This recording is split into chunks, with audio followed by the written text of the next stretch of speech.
Buenas tardes. En este video vamos a ver la ley circuital de Ampère en forma diferencial.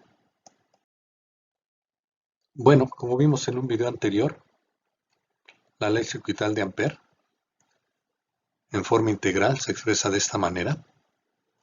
Dice que la integral de línea sobre cualquier trayectoria cerrada C del campo magnético producido por corrientes es igual a mu0 por la corriente encerrada por la superficie que encierra la curva C.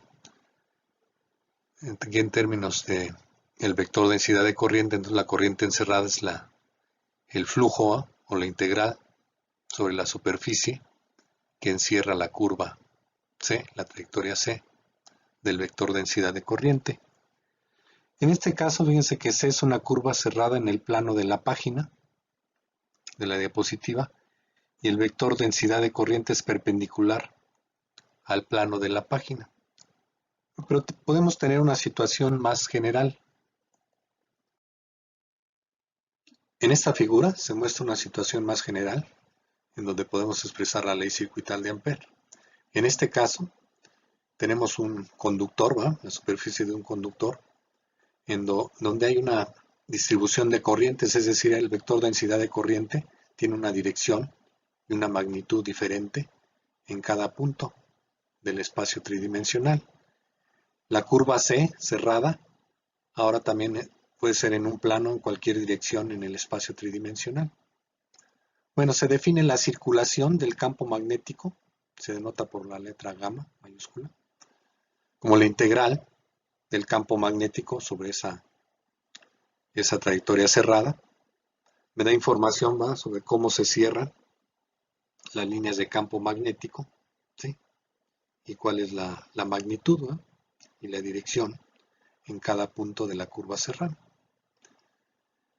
La corriente encerrada por esa curva, pues, nuevamente es la integral del vector densidad de corriente sobre toda esa superficie, en donde ahora el vector densidad de corriente tiene una dirección en cada punto y una magnitud en cada punto del espacio. Hay que estar haciendo este producto punto y sumar sobre todos los puntos de la superficie, que es la integral.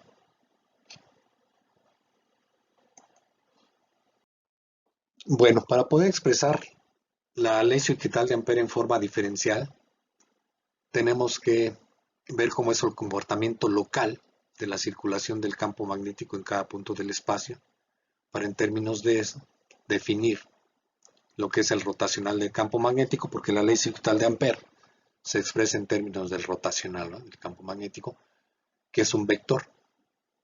Entonces, como se muestra en esa figura, en cada punto en donde hay una densidad de corriente, ¿sí?, hay líneas de campo magnético que le van dando vuelta al vector densidad de corriente, ¿sí?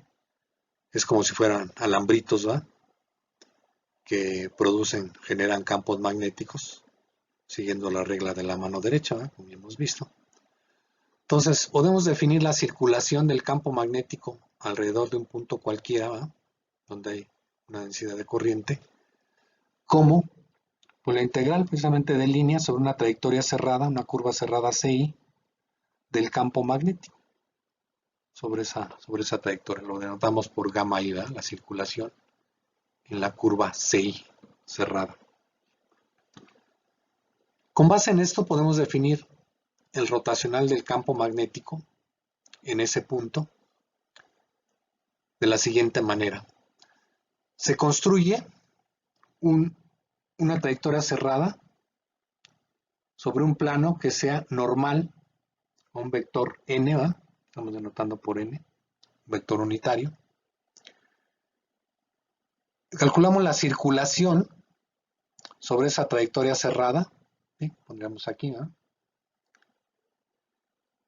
dividida entre el área encerrada ahí por esa trayectoria cerrada. Tomamos el límite cuando la trayectoria tiende a cero, la longitud de la trayectoria, por lo tanto el área encerrada también tiende a cero. Sería un límite de un 0 entre 0, que sí existe. Eso me daría la componente normal, la componente en esta dirección del rotacional del campo magnético en ese punto del espacio. Noten que esto es un escalar, ¿verdad? La circulación, como es la integral de un producto punto, es un escalar, y el área encerrada por la curva cerrada también es un escalar. Por lo tanto, no podemos igualar aquí al rotacional, ¿verdad?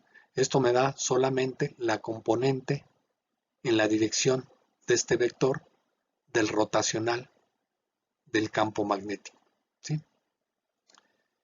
Se puede demostrar que con unas cartesianas, otra vez, de manera similar a como se hizo para ver que la divergencia del campo electrostático, que estaba definida en términos del flujo, el límite del flujo por unidad de volumen del campo eléctrico alrededor de un punto. Aquí también se puede mostrar que este límite, si construimos curvas cerradas, ¿va?, en el espacio tridimensional, espacio cartesiano, y hacemos un desarrollo en series de Taylor del campo magnético para ir calculando la circulación, se puede demostrar entonces que este límite es equivalente a aplicar el operador gradiente, producto cruz, con el campo magnético en cada punto.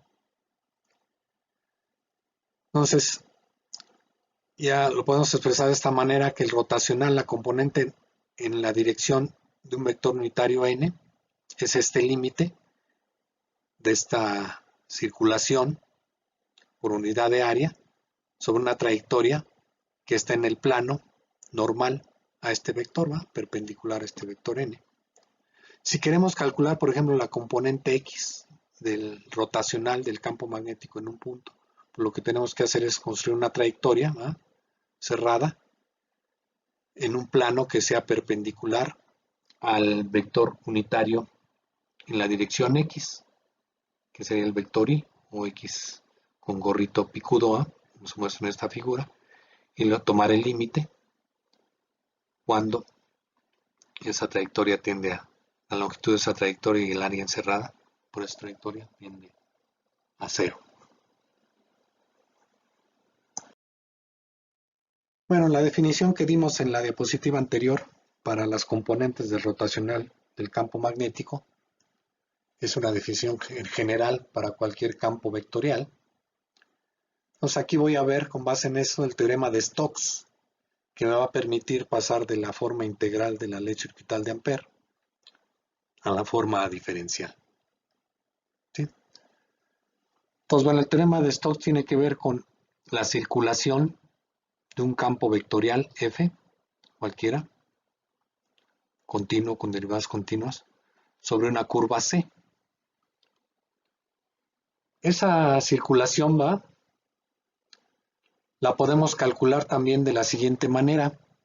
Podemos partir la curva C en dos curvas cerradas, C1 y C2, están recorriendo en esta dirección la curva C1 y en esta dirección la curva C2, de tal manera que al tomar la circulación, la integral sobre la trayectoria C1 más la integral sobre la trayectoria C2, ¿verdad?, que sería la circulación sobre la trayectoria 1 más la circulación sobre la trayectoria 2. La integral en estas partes que parten la curva, en esta curva, se cancelan porque una se recorre en una dirección y la otra se recorre en dirección contraria, ¿sí? Por lo tanto, se van a cancelar. Bueno, puedo seguir partiendo cada una de estas curvas cerradas en un número n de curvas cerradas, y entonces la circulación sobre toda la curva C sería la suma de la circulación sobre todas las curvas CI, ¿sí?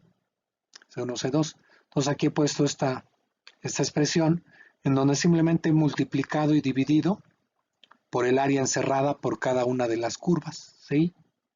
Sí. Para llegar a esta expresión que, se fijan, tiene que ver con el rotacional, ¿va? Entonces, voy a tomar el límite cuando el número de curvas, ¿va?, en que se parte la curva C, las curvas cerradas CI, tiende a infinito, y entonces el área encerrada por cada una de las curvas va a ser muy pequeñita, lo voy a poner diferencial de AI, ¿sí? Entonces me quedaría esto, ¿no? que la circulación sobre la curva C es el límite de esta sumatoria, y esto sería el límite de un producto, es el producto de los límites. Entonces meto aquí el límite hasta acá y pongo explícitamente lo que vale la circulación sobre la curva CI, la curva cerrada CI. Me queda esto. Ahora, ¿pero esto qué es? Esto es la componente en la dirección del vector unitario perpendicular al plano donde construí la curva CI del rotacional, ¿no? Ahora, el producto de delta AI con el vector unitario NI lo defino como el vector diferencial de superficie, ¿sí?, a la superficie encerrada por la curva CI. Por lo tanto, este límite se convierte en un integral de superficie, y con eso llegamos al teorema de Stokes, que me dice que la integral de un campo vectorial sobre una curva cerrada C es igual a la integral del rotacional de ese campo vectorial, ¿sí?, sobre toda la superficie encerrada por la curva C. ¿Sí? Bueno, entonces, con lo visto anteriormente, aquí ya podemos llegar a expresar la ley circuital de Ampère en forma diferencial a partir de la forma integral. Entonces, la forma integral de la ley circuital de Ampère es esta, ¿verdad? La integral del campo magnético a través de cualquier trayectoria cerrada C es igual a mu0 por la corriente encerrada, ¿verdad?, que es la integral de la densidad de corriente sobre la superficie encerrada por la curva C. El teorema de Stokes expresado para el campo magnético sería este, ¿verdad?, la integral de campo magnético sobre la trayectoria cerrada C es igual a la integral del rotacional del campo magnético sobre la superficie encerrada por la curva C, que es la misma que esta, ¿verdad?, expresada en la ley circuital de Ampère en forma integral. Entonces, si sustituimos aquí en la forma integral la parte izquierda, que es la circulación en términos de la integral sobre la superficie del rotacional, me queda esto. Si metemos aquí mu0 dentro de la integral, como esto es válido para cualquier curva cerrada, para cualquier superficie encerrada por una curva cerrada C, los integrandos deben de ser iguales. Por lo tanto, llegamos a la forma diferencial de la ley circuital de Ampère, que dice que el rotacional de un campo magnético en cualquier punto del espacio es igual a mu0 por el vector densidad de corriente que hay en ese punto del espacio R, como se muestra aquí. ¿Sí? Pues esto lo que dice es que, así físicamente, que las corrientes, el vector densidad de corriente es fuente de campo magnético, ¿sí?, y el campo magnético se genera dándole vueltas, ¿va?, a el vector densidad de corriente, ¿sí? Muchas gracias. Aquí dejo este video. Hasta luego.